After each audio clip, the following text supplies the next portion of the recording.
Senhor, em seu nome,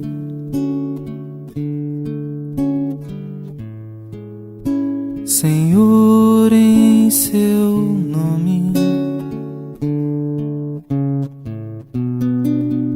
eu falava às pessoas, jogava as sementes, plantava e colhia paz. Então, boa noite a todos. Jesus nos abençoe. Vamos dar continuidade ao estudo. Hoje, terceira parte.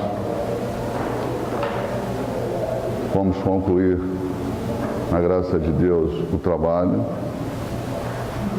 Espero que a gente possa se fazer entendido pelos companheiros nessa noite.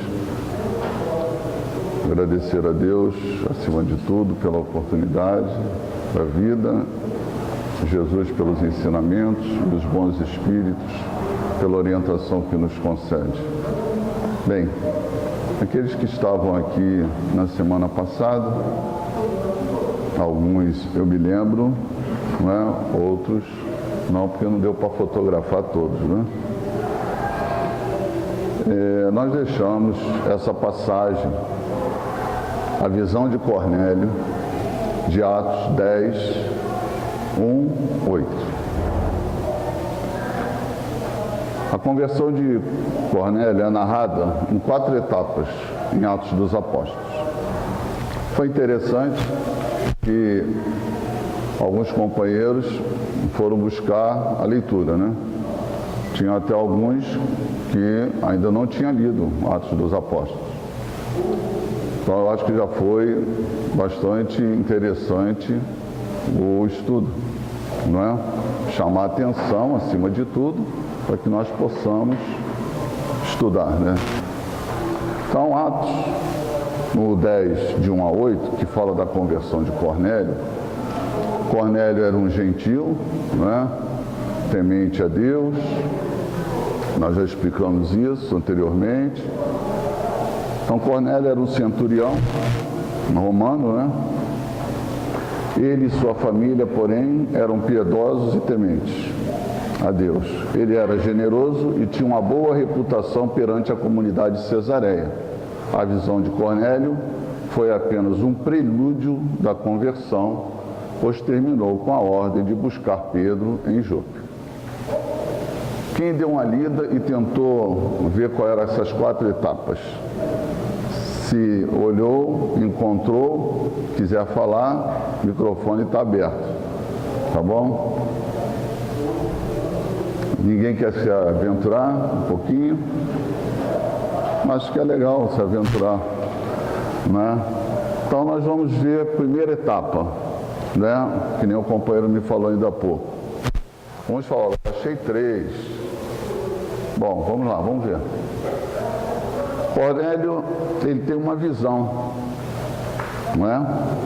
Ele vê, entrando pela porta da sua casa, aquilo que eles chamam de anjo, não é? E a gente entende perfeitamente que é um espírito, que era um anjo do Senhor, iluminado.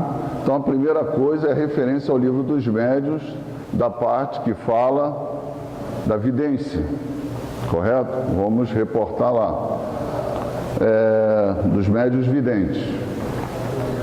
Pode ser fortuito, né? No caso esse aí, poderia ter sido um caso de uma mediunidade de visão, de vidência mesmo. Bom, ele vê esse anjo e além de ver, ele ouve. São 2 situações, uma de vidência e outra auditiva. E o anjo, não é? O espírito, conversa com ele. Fala a respeito de Pedro e das coisas que ele poderia auxiliar, já que ele era um homem temente a Deus, não é? Como a gente colocou, era alguém que participava do culto, mas não era circuncisado, aquela coisa toda, mas era uma pessoa extremamente boa, né? Era alguém que praticava o bem, colaborava com os pobres e o anjo diz para ele o seguinte: Espírito, olha, as tuas obras chegaram até Deus. Então, legal. Então, você manda buscar lá o Pedro.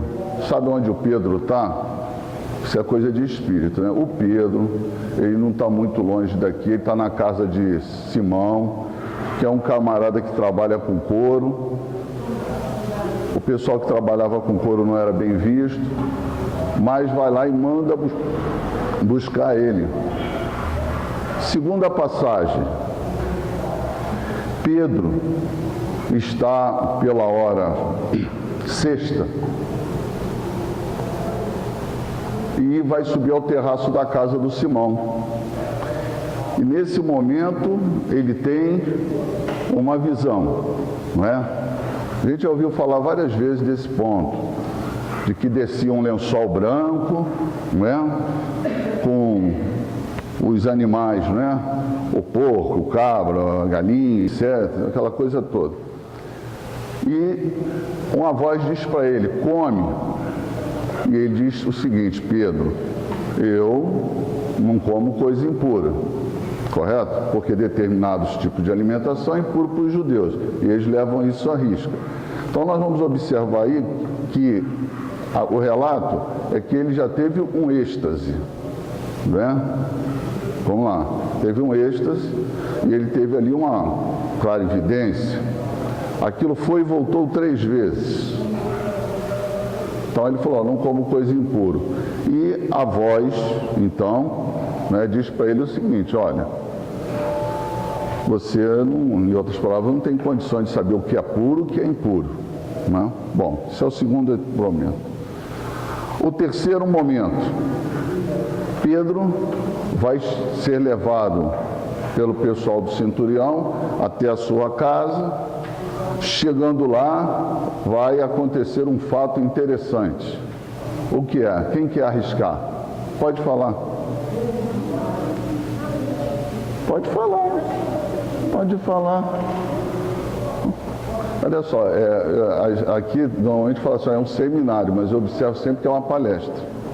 É mais uma palestra seminário. Seminário normalmente se entende fazer perguntas, respostas, né, participar, etc. Mas vamos lá. Então, é assim, vai ter algo interessante.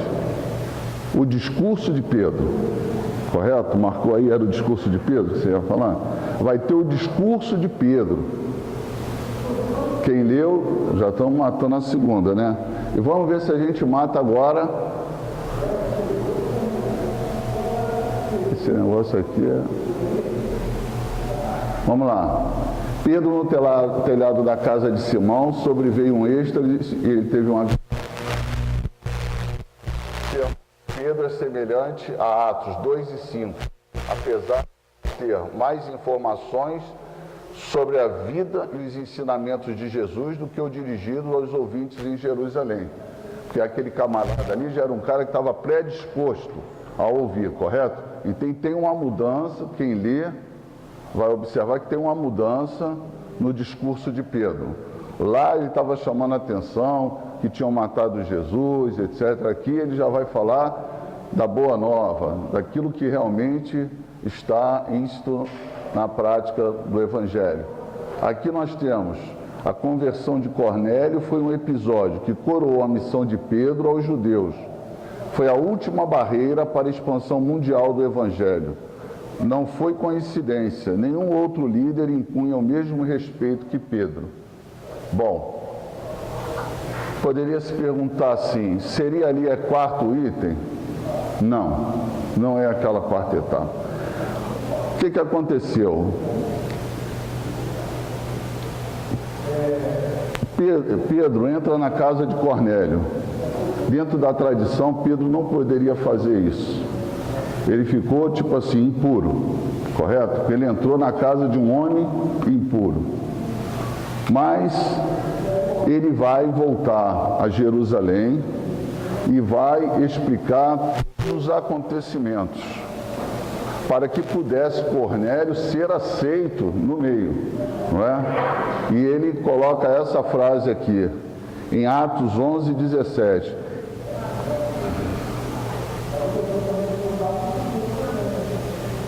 quem era eu para que pudesse resistir a Deus.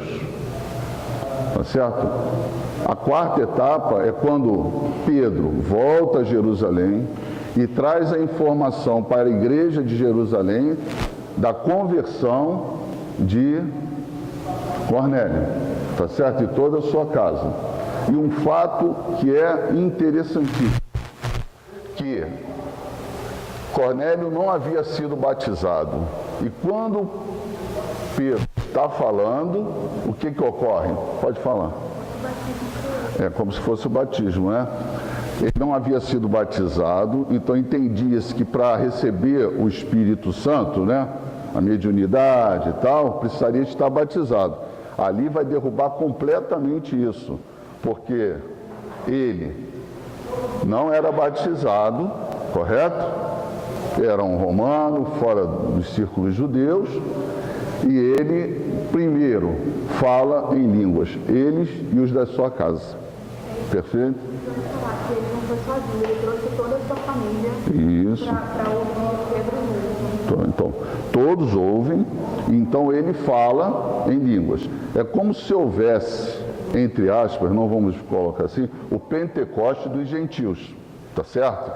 Porque antes precisaria ser batizado para que fosse concedida a mediunidade. Era o entendimento deles, eles não tinham outro entendimento. E é por isso que Pedro, quando começa o discurso dele, ele fala que Deus não se enviou somente para aquele... Então fala aqui que você fala bem.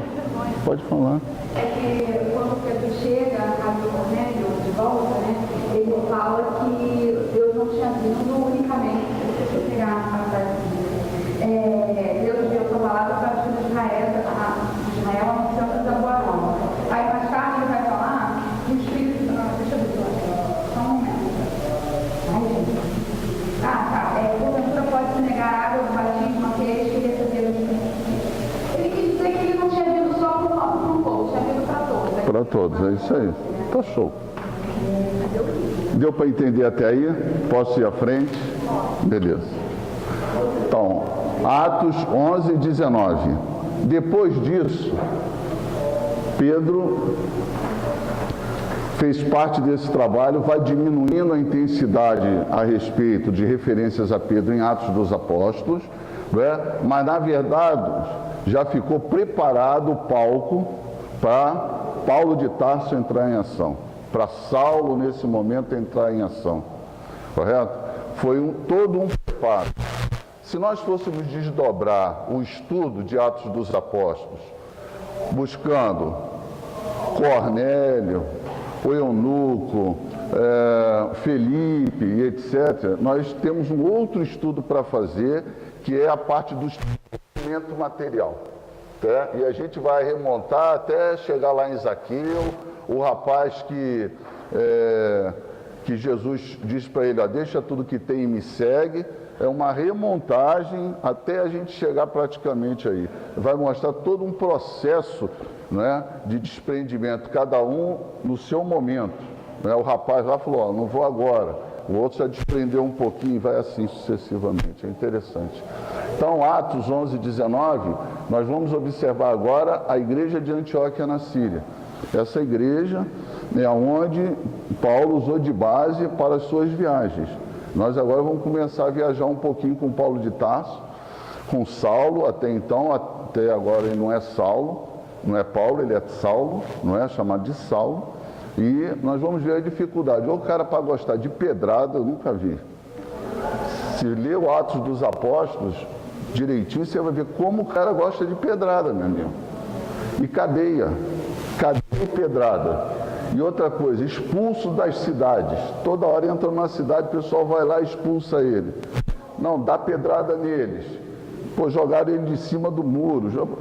A coisa com camarada. O que mostra para nós, disso tudo aí, é a perseverança. A gente tem que observar isso, né?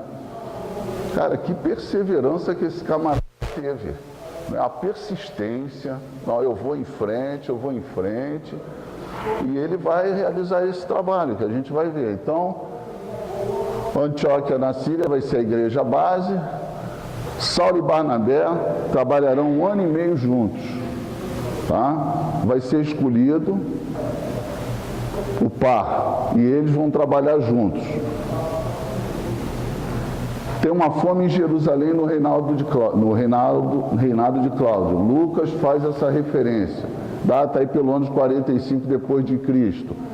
A igreja de Antioquia vai suprir as necessidades da igreja de Jerusalém. A fraternidade que a gente falou naquele momento, não é? Isso é bastante interessante. Quando um tem menos, o outro vai colaborar.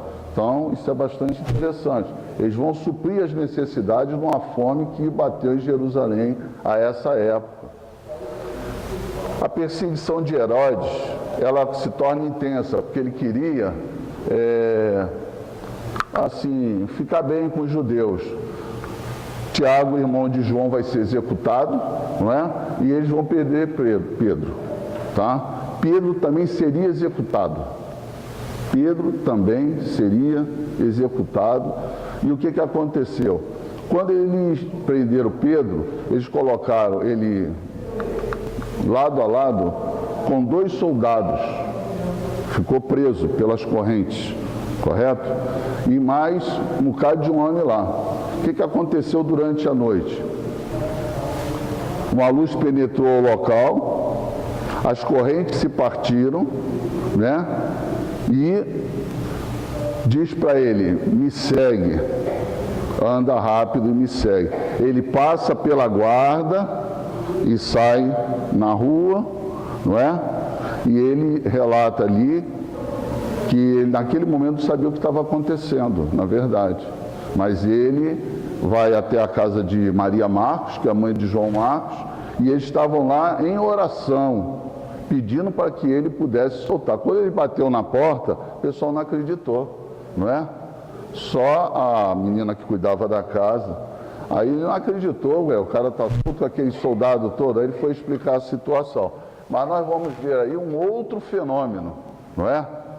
De ordem física, né? Materialização de um espírito. Nós já observamos que o livro dos Atos, ele está repleto dessas situações, né?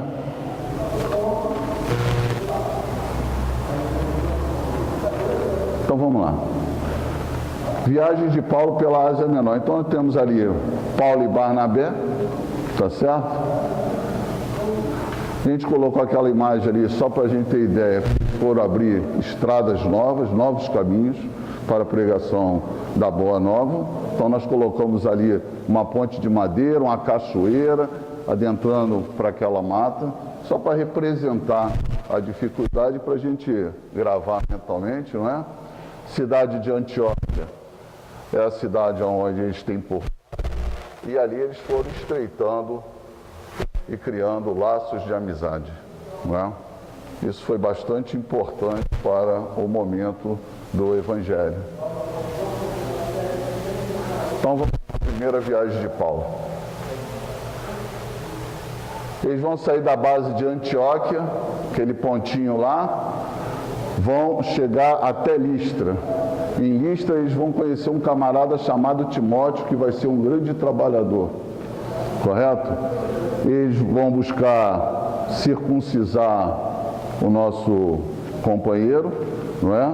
Porque ele era filho de mãe judia e pai grego. Mas eles ali não têm uma boa recepção não, tá bom? É aquela situação. Vai pregar, o que eles faziam? Eles chegavam na cidade, a primeira coisa que eles faziam era ir na sinagoga. Primeira coisa, chegava lá, vou falar de Jesus aqui no meio dos judeus. Aí começava a falar. Aí o pessoal falou assim: essa tua posição aí não é boa pra gente, correto? Se insurgiam contra ele. Quase sempre acontecia isso. Normalmente os melhores ouvidos de Paulo e Barnabé nesse momento eram as mulheres. Mas só que a gente vai ver daqui a pouco que os romanos não gostavam muito dessa história de mulher e religião. Daqui a pouco a gente vai ver isso aí. Quando misturou isso, deu um problema, tamanho família para eles, tá bom? O romano não gostava dessa história. Porque a mulher, ela não tinha muito poder, né? Não tinha muita autoridade em Roma.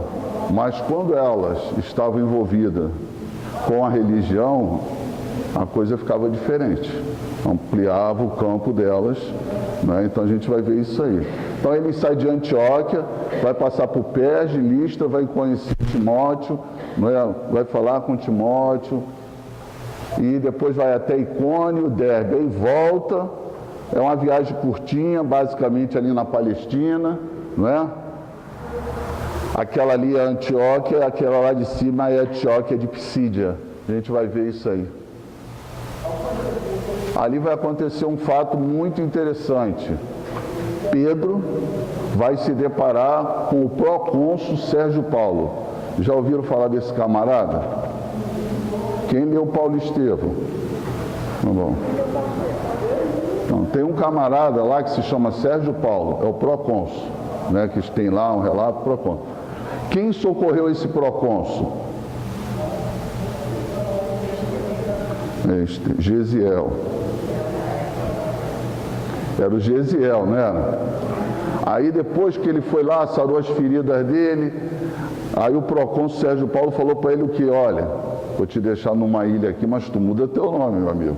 Né? Aí ele passou a se chamar Estevão. Isso, aí ele volta, não é isso? Legal. Aí o procônsul estava passando mal, Pedro estava na cidade de Listra, e ele falou assim, olha, chama esse camarada aí, que eu preciso falar com ele. Quando chegou lá, tinha quem lá? Um mago de Neapafos.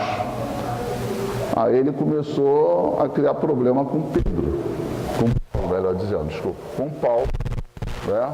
E Paulo vai então, impõe as mãos, faz a oração, impõe as mãos, fica ali um tempo com o procônsul, e o procônsul se reanima. E o que ele tenta fazer? Dizer que aquilo também é um sortilégio, querendo tirar o procônsul de ideia de que Paulo realmente tinha, né, possibilidade de auxiliá-lo. E num determinado momento, Paulo vai e faz com que, em nome de Jesus, não é? Ele, que não conseguia ver com os olhos carnais, não é, o que estava acontecendo, que pudesse momentaneamente perder a visão. Ele perde a visão momentaneamente, por algum tempo, o mesmo que aconteceu com Paulo, né? É um fenômeno de efeitos físicos, não é? Fruto do magnetismo, porque se nós observarmos, Paulo era vidente, audiente, médium de efeitos físicos, orador, não é? Ele era um camarada que todos nós sabemos que foi o vaso escolhido por Jesus, não é? Naquele momento ali.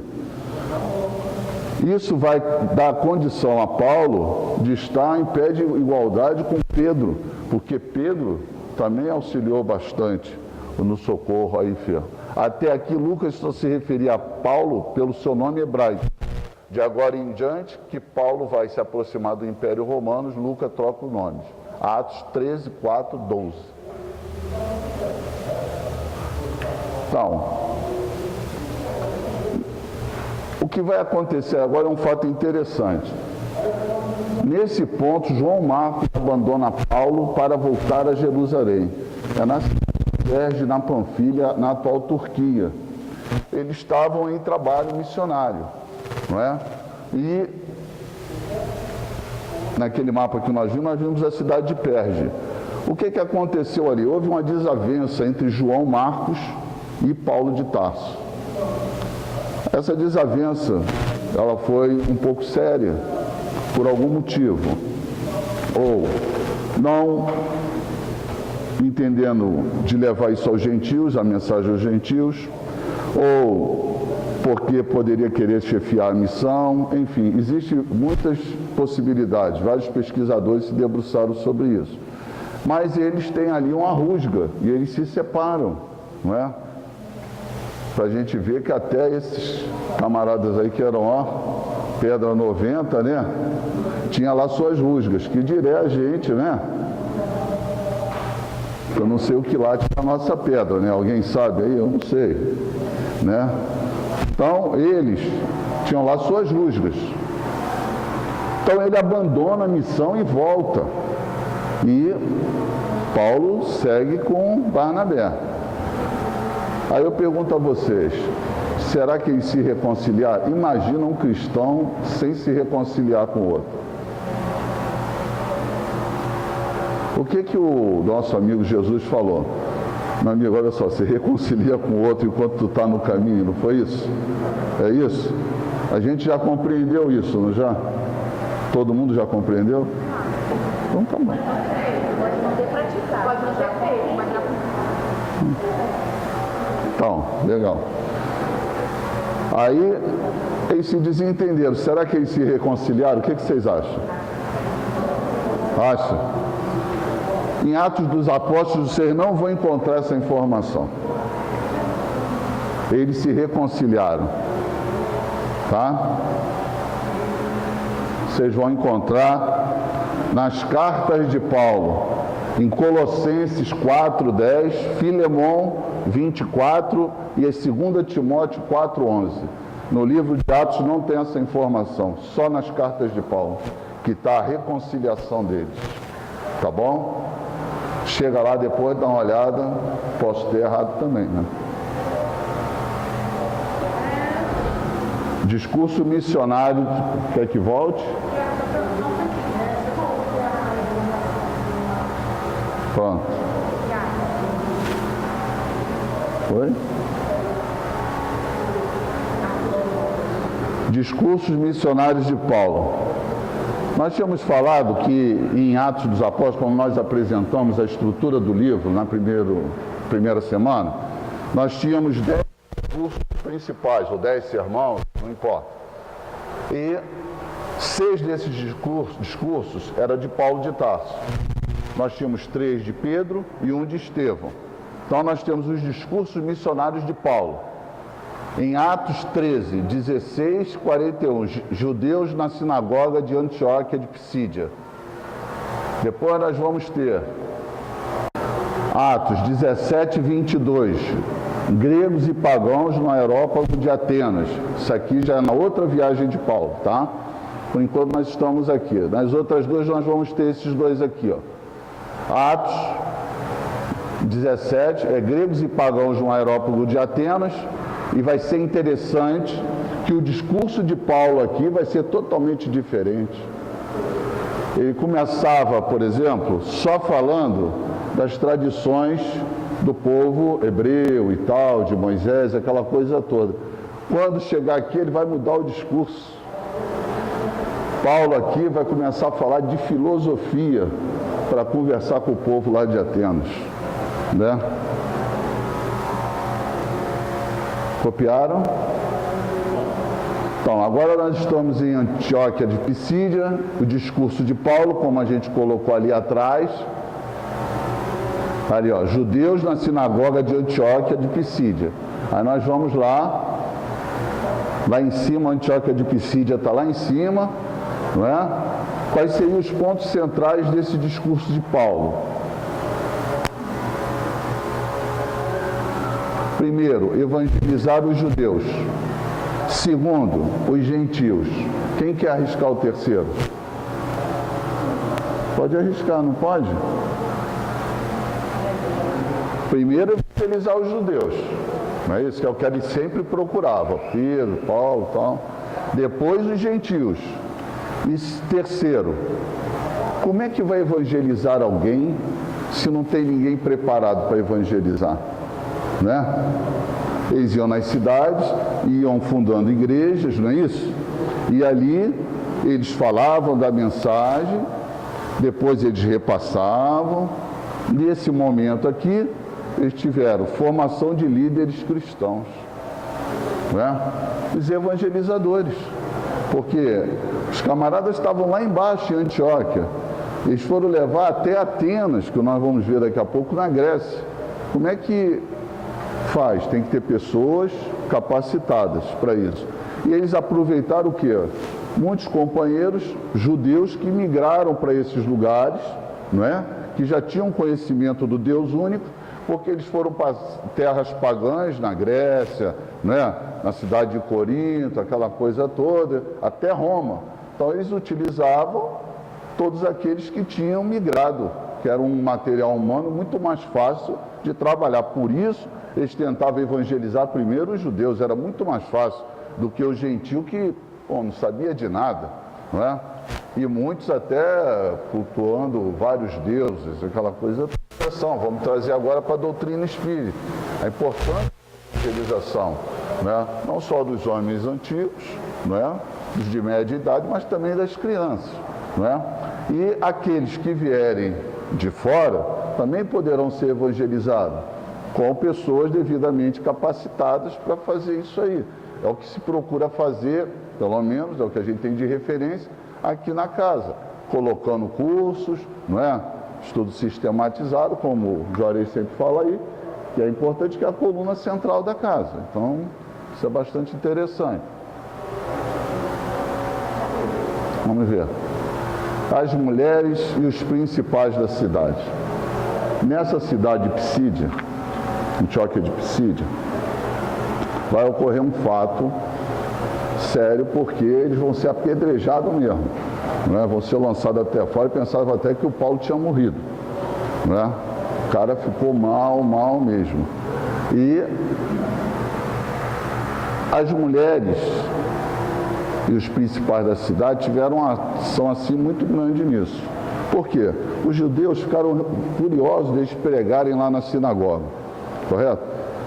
Eles estavam arrebanhando um grande número de pessoas, de seguidores, para o Evangelho. Eu falei, esse negócio não está dando certo, não é? Então, o que eles fizeram? Foram lá insuflar os ouvidos dos principais da cidade, não é? Que, na verdade, eles estavam querendo fazer um outro culto, que era próximo do culto pagão e tal, e envolvia as mulheres. Isso aí o governo de Roma não tolerava de jeito nenhum. Foi aquilo que eu expliquei para vocês ainda há pouco. Aí a gente escreveu ali, ó. Mulheres foram alvo da evangelização de Paulo durante todo o percurso das suas viagens. Romanos ficavam muito nervosos com a combinação de mulheres e religião. A prostituição tinha aspectos religiosos. As sacerdotisas dos tempos pagãos, elas eram prostitutas. Então elas tinham uma força muito grande. Não é? E o que acontecia? Quando existiam as festas, isso era muito regado a muita bebida, muita festa, e tinha envolvimento dos homens e das mulheres. Então eles não queriam isso, tá bom? Então evitavam que homens e mulheres adorassem juntos, porque essa adoração era regada a vinho, o negócio ficava difícil, tá? Eles passam por Icônio, que é uma cidade que não teve assim uma aceitação também muito boa. Depois vão para Listra. Listra é uma cidade que Paulo começa o discurso no mercado e não na sinagoga. Isso pode estar escrito também Ágora. Paulo começa o discurso no mercado e não na sinagoga. Curou um homem aleijado de nascença. Médio de cura também, né? Utiliza do seu magnetismo, né? Aquela referência lá, Atos 3,18, é a cura de Pedro. É legal, o cara chegou e falou assim, levanta. O cara levantou, né? Interessante. Não é assim que Jesus fez? Né? E a gente não pode esquecer que esses camaradas, eles eram continuadores da mensagem, não é? Então Jesus disse o seguinte, olha, vocês podem fazer o que eu faço e muito mais, não é? Então esses camaradas que estão aí, eles não foram escolhidos aleatoriamente. Quando Jesus chegou, a turma já estava aí, não é isso? Então vamos fazer o trabalho. Então o povo pensou que Barnabé fosse Júpiter e Paulo seu mensageiro. Olha só, paganismo puro aí, né? Pensou que o Barnabé fosse Júpiter e o Paulo, como falava muito, falou que era o mensageiro dele, não é? Aí o que acontece? O sacerdote lá vai trazer um boi e para adorar os pés deles. Olha como as pessoas eram ignorantes, não tinham noção de nada, né? Não tinham noção de nada. O sacerdote do templo de Júpiter tenta adorar Barnabé. Aí o que eles fizeram? E é um ponto bastante interessante aqui para nós, que está aí, você que leu, né? Que eles rasgam as vestes e dizem para eles o seguinte: eu sou um humano igual a vocês, né? Rasgam as roupas. E se eles fossem um médium vaidoso? Então vamos trazer agora para a prática mediúnica, né? O camarada faz isso aí, chega para o outro, levanta aí, meu amigo, então, né? O cara cura. Nós não podemos esquecer que Kardec coloca o seguinte: tem pessoas que têm uma força magnética de tal intensidade que elas são verdadeiros torpedos humanos. Tá certo? Tem pessoas que têm uma força magnética de tal intensidade que elas são verdadeiros torpedos humanos. Elas por si só, elas já podem fazer muita coisa. Mas se elas estiverem amparadas pelo plano espiritual superior, elas vão fazer coisas inimagináveis. Correto? Dado que nós vamos observar aí, ou já observamos anteriormente, uma série de fenômenos mediúnicos, anímicos, de materialização, né? de transporte, tá certo? Por exemplo, naquele dia que nós conversamos aqui sobre o transporte, se nós formos lá no livro dos médiuns, no estudo que fale sobre transporte, que até a gente estava conversando rapidinho na semana passada, né? Os espíritos, Erasto fala lá, nós podemos transportar coisas e até pessoas. Porque o eunuco não, Felipe, foi transportado. Aí fala, isso aqui é história. Está forçando, né? Mas lá no livro dos médiuns vem corroborar com essas colocações que já estão em Atos dos Apóstolos. Né? É só olhar lá no fenômeno de transporte, onde eles colocam, nós podemos transportar coisas e até pessoas. Então nós vimos uma série de fenômenos mediúnicos, anímicos, ao longo do nosso estudo desses dias, tá bom? Então eles rasgam as vestes para mostrar que é uma pessoa comum, não tenho nada demais, sou de carne e osso, correto? Agora, boas obras, etc., então é outra coisa. Se fosse um médium vaidoso, se eles tivessem todas essas possibilidades, todo esse magnetismo, mas se fosse vaidoso, eles iam se relacionar com quem? Com a turma de Jesus ou com a turma mais fraquinha? Vamos dizer assim. Mais fraquinha, né? Aí eles poderiam fazer algumas coisas? Poderiam, igual os magos lá faziam, ficavam enganando os outros. Os magos lá, o Simão, né? Que ficava enganando, daí a origem da palavra simonia, né? A origem da palavra, porque era enganando os outros, tá certo? Nós vamos ter o Concílio de Jerusalém, ponto central é os gentios na igreja, tá? É muito longo isso aí, nós não vamos pegar aí, daqui a pouco o nosso tempo está acabando. Atos 15, 36, 41, nós vamos ver Paulo e Barnabé se separam. Por que vocês acham que Paulo e Barnabé se separaram? Amigos de trabalho, hein? Pode acontecer? Por exemplo, às vezes tem um trabalho na casa espírita, estava trabalhando junto e se separou. Pode acontecer? Pronto. Sabe por que eles se separaram? Por causa de João Marcos. Ó. Paulo não aceitou que ele fizesse parte do grupo na próxima viagem. Aí o que aconteceu? Barnabé e João foram para Chipre, Paulo e Silas para a Ásia Menor. Até aqui ainda não teve conciliação, a conciliação é mais tarde, correto? Então, Paulo estava brigado mesmo com João Marcos, ou João Marcos com Paulo, né? Quem é que não estava perdoando quem aqui, né? O que não estava perdoando estava comprometido com a lei, não estava maior que a lei de amor. Alguém aqui teve que chegar. Isso às vezes pode acontecer na casa espírita. Alguém está trabalhando junto e de repente, olha, não deu certo, separa. Pode. E um dia se reconciliar e voltar a trabalhar junto?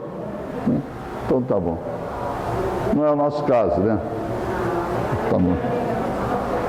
Então tá bom. Atos dos Apóstolos, vamos para a segunda viagem de Paulo.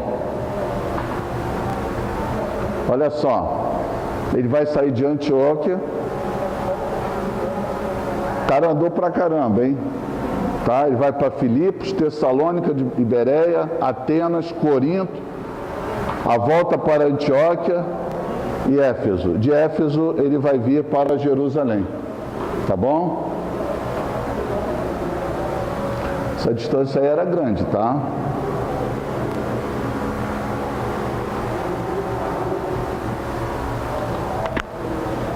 Eles saíram dali, e o que Paulo queria? Paulo queria ir para o outro lado, para a Ásia Menor lá. Ele queria passar lá naquele canal, lá perto de Troade, e ir para o outro lado. Mas ele ia desviar o que Jesus realmente queria que ele fizesse, que era chegar em Roma. Ele queria entrar lá, ó, para ir para aquele lado lá. Aí ele saiu, passou em Derbe, quando visitou de novo e eles eram teimosos, hein? Persistentes. Porque imagina, o cara voltou de novo nas cidades que eles foram banidos dela. Vou lá de novo. Vou tomar mais pedrada. Cada vez que o cara ia lá, tomava uma pedrada, meu amigo. Imagina. Aí tal. Quando chegou em Troade, né? Rumava para o Mar Negro ao norte, e Paulo queria entrar na província romana de Bitínia. Ele foi impedido pelo Espírito. Ó. O Espírito apresenta-se para ele e fala, não vai para esse lado, vai para o outro. É para lá que você tem que apontar. Só que, nesse momento, um outro fenômeno. Ele vai ver um homem na Macedônia, lá em cima, pedindo para que ele viesse ter com ele. Troade, cidade importante da Ásia Menor. Paulo teve uma visão de um homem da província da Macedônia. Ele tem essa visão, né? Uma clarividência. Está vendo um camarada lá? São várias faculdades, né? Tem uma clarividência. Ele vê o cara lá e aquela solicitação de ver o seu encontro para passar essa mensagem. Aí ele toma aquele caminho, ele ia entrar naquele canal lá, aí ele vai lá para cima. Então, o que eles colocam é que está o tempo todo o Espírito Santo trabalhando, como a gente colocou no começo, entendimento de Emmanuel, de nosso também, né, claro, que é o grupo de espíritos iluminados que trabalharam e trabalham ainda na obra de Jesus, correto? Então, isso é guiado pelo Espírito Santo, mas já fizemos essa referência. Aqueles que não vieram anteriormente, a gente está colocando agora, tá? Então, ele é comandado pelos Espíritos, né? Influi os Espíritos em nossos pensamentos e atos, mais do que imaginais, coisas ordinárias, são eles que vos dirigem. A gente já tem isso até na cabeça, né? Só que a gente não acredita muito. Né? A gente acha que é tudo nosso. Bom, destaques. Nessa cidade não tinha sinagoga. Lídia e sua família responderam com a fé à mensagem de Paulo, já lá na Macedônia. A escrava e o espírito de adivinhação. Deu uma lida nessa parte? Então, tinha uma... Olha só, isso aqui é interessante. Tinha uma escrava que ela ficou o tempo todo, quando eles estavam pregando e fazendo as curas e tal, dizendo, são enviados de Deus, são enviados do Altíssimo. Aonde Paulo ia, ela ia atrás, Paulo, e no caso aí agora com outro companheiro, né, os Silas, né, aí ia o tempo todo atrás dele. Mas tem um outro camarada que está aí junto também, possivelmente Lucas, e mais alguns outros, tá?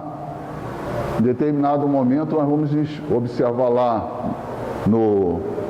em Atos, a palavra nós, colocação de Paulo, de Lucas.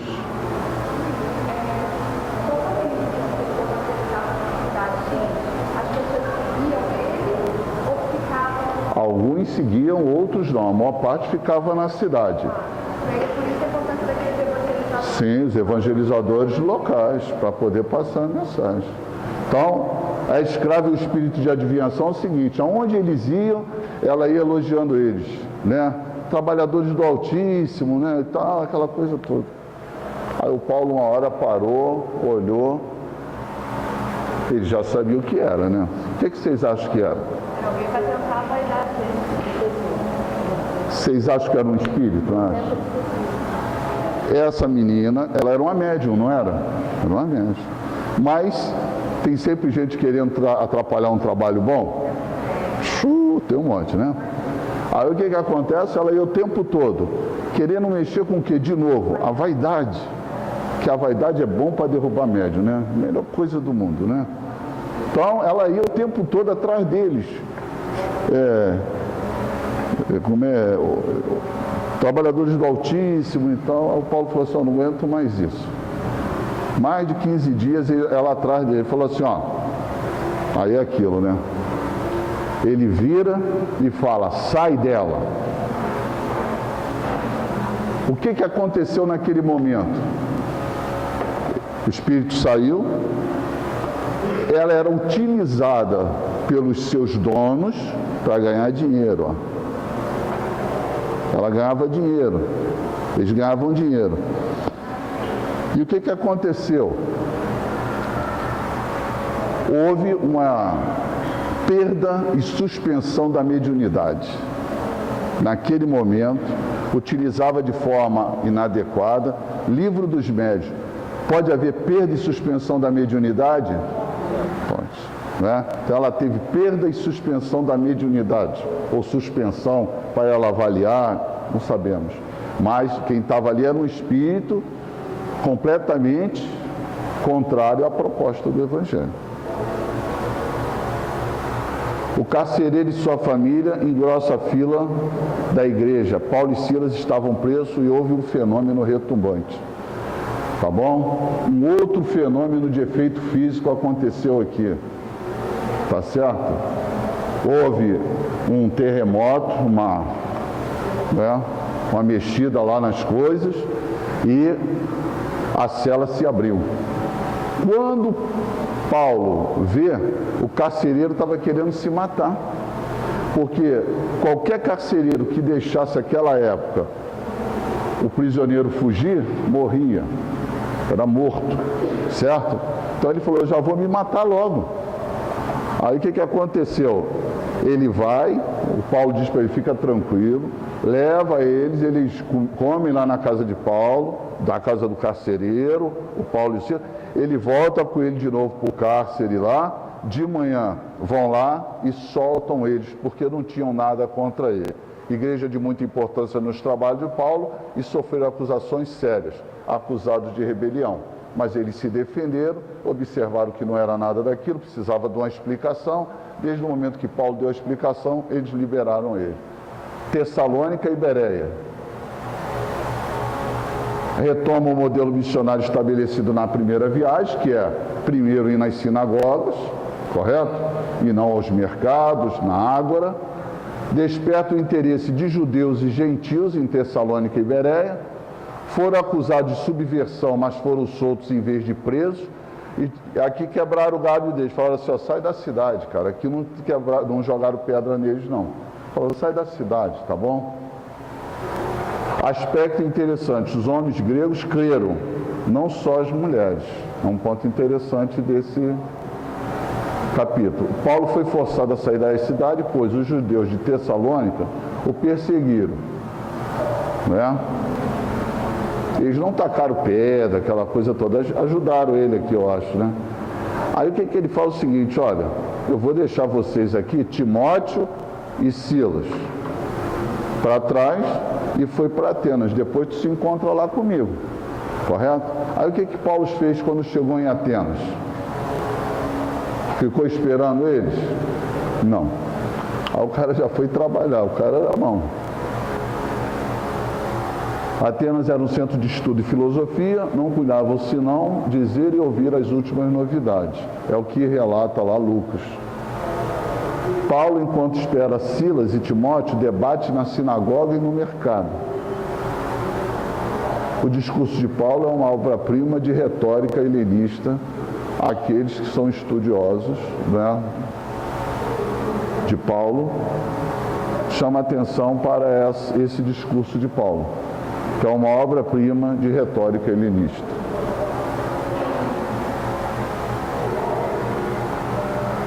Não inicia com o Antigo Testamento.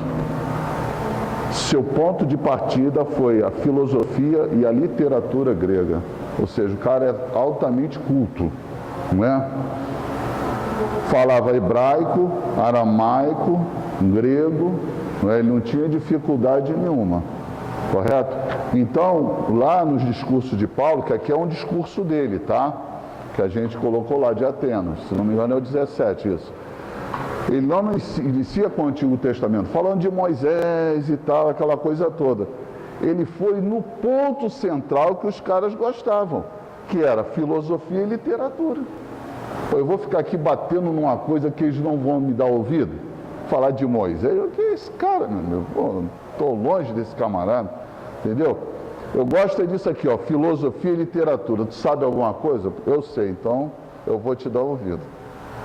Inteligente, né? A gente observa nesse processo a inteligência, a capacidade que ele tem de analisar rapidamente o ponto. Cidade de Corinto, né? O encontro de Paulo com Aquila e Priscila. Eles são cristãos, judeus, são companheiros e de bom ânimo, correto? Eles dão um incentivo muito grande a Paulo de Tarso. Essa cidade de Corinto aí era uma cidade complicada, né? Era uma cidade difícil de lidar, muita promiscuidade, a coisa era bem difícil. A experiência de Paulo com os judeus na sinagoga foi tão negativa que ele os rejeitou abertamente e sem se sentir culpado. Eles rejeitaram ele, ó, ninguém aqui se tocou com isso, lá na sinagoga, em Corinto. Ele foi muito rejeitado. E ele é o seguinte, ó, não me sinto culpado não. Vou sacudir o pó das sandálias, que nem Jesus falou, e vou embora. Vocês não querem me escutar, não tem problema. Terceiro, Galho, governador provincial romano, considerou o cristianismo como parte do judaísmo, com todos os direitos e privilégios que a religião judaica gozava no império. Se recusa a assumir a jurisdição sobre a disputa. Ele, o problema é com vocês, eu estou fora disso aí, né? O problema é religioso, o problema não é político, tem nada a ver com Roma, não vou me meter em nada disso, correto? Vamos voltar para Antioquia.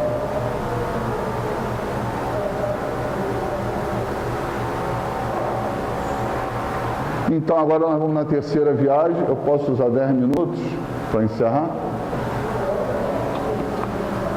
A gente vai agora na terceira viagem, né?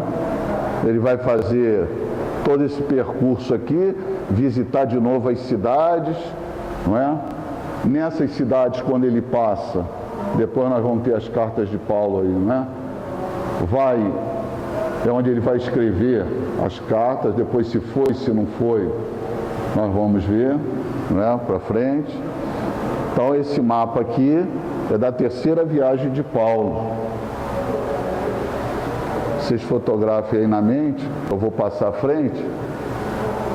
Em Éfeso, vou voltar aqui.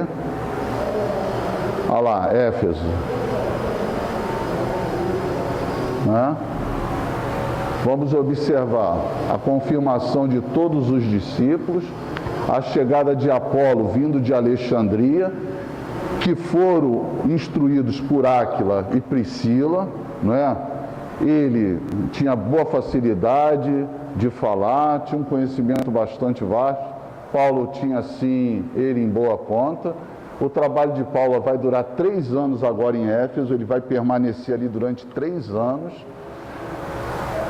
porque ali tinha discípulos sem batismo, ele vai convocar esse batismo. Paulo foi obrigado a compartilhar o seu evangelho com esses discípulos a fim de levá-lo à fé autêntica.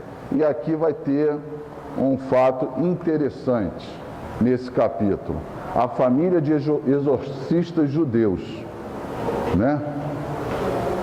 Então é assim, eles começaram a pregar, impunham a mão, conversava lá com o espírito, ou dava ordem, mandava eles saírem e tal, o tratamento, né? Lá da desobsessão deles, né? Bom, aí tinha um grupo de exorcistas na cidade que falou assim, isso aí a gente também faz, vamos lá. Começaram a impor as mãos e a falar em nome de Jesus, mas eles não tinham bagagem para falar em nome de Jesus, não tinham base moral para falar em nome de Jesus. Esse Jesus que Paulo fala, tá? Está escrito dessa maneira aí no Evangelho, em Atos dos Apóstolos. Esse Jesus que Paulo fala. Só que no livro dos Médiuns, né, tem uma referência bastante interessante, que Kardec coloca para nós assim, ó.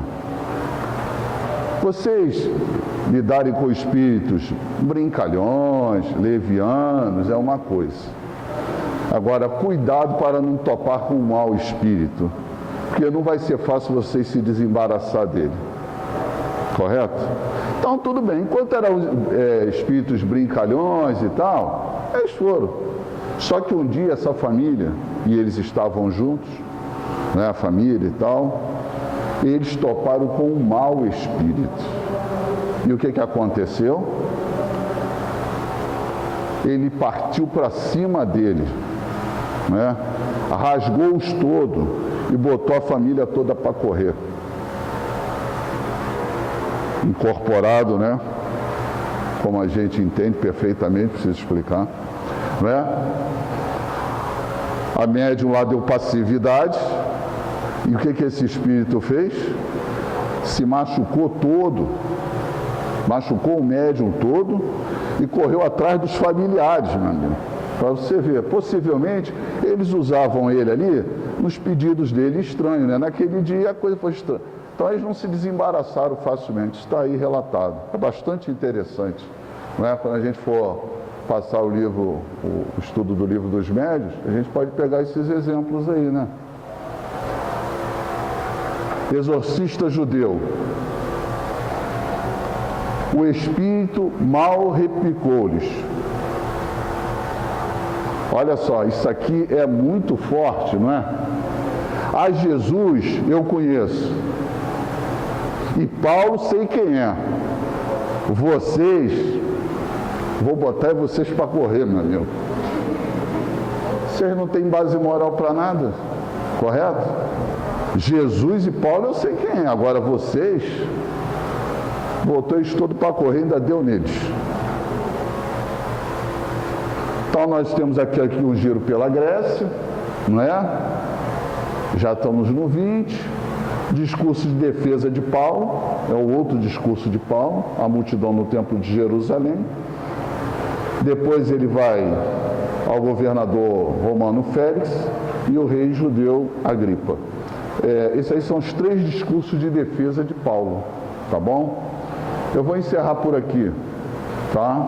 Porque nós não temos mais tempo. Mas até aqui onde eu vim, porque o que vai acontecer daqui para frente?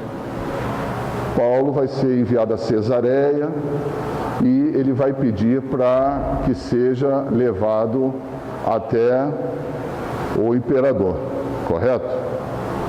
Eles queriam matar ele em Jerusalém. Ele utiliza da condição dele de cidadão romano e pede para que seja levado até Roma. Ou seja, vai conseguir realizar o que Jesus queria que ele fizesse. Em Roma, ele vai ficar lá, tipo, entre aspas, numa prisão domiciliar, não é? Preso e tal, mas ele aluga uma casa, fica preso lá, e enquanto isso ele vai fazendo os atendimentos dele, vai pregando o evangelho e tal. Tá? Basicamente daqui para frente é só a defesa de Paulo, a ida dele tem uns pequenos acontecimentos, mas o grosso a gente já conseguiu ver. E fica para nós aí o convite para estudar Atos dos Apóstolos, né? Quem está estudando, meus parabéns, né? Acho bacana. Utilize o livro Paulo e Estevão, tá certo? Que vai ajudar bastante a nós.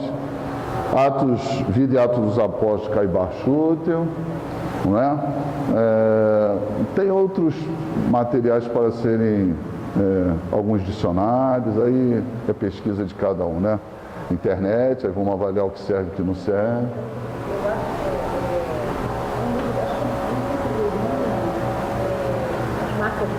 As marcas do Cristo, ela está fazendo aqui mais um. As marcas do Cristo, de Hermínio de Miranda. Mais algum aí? Né? A vida de Paulo de Tarso, escrito por diversas pessoas, enfim. Tá? Agradeço a atenção dos companheiros, as vibrações também, que sem as vibrações a gente não consegue fazer o trabalho, né? Que para mim é muito difícil. Tchau, tchau.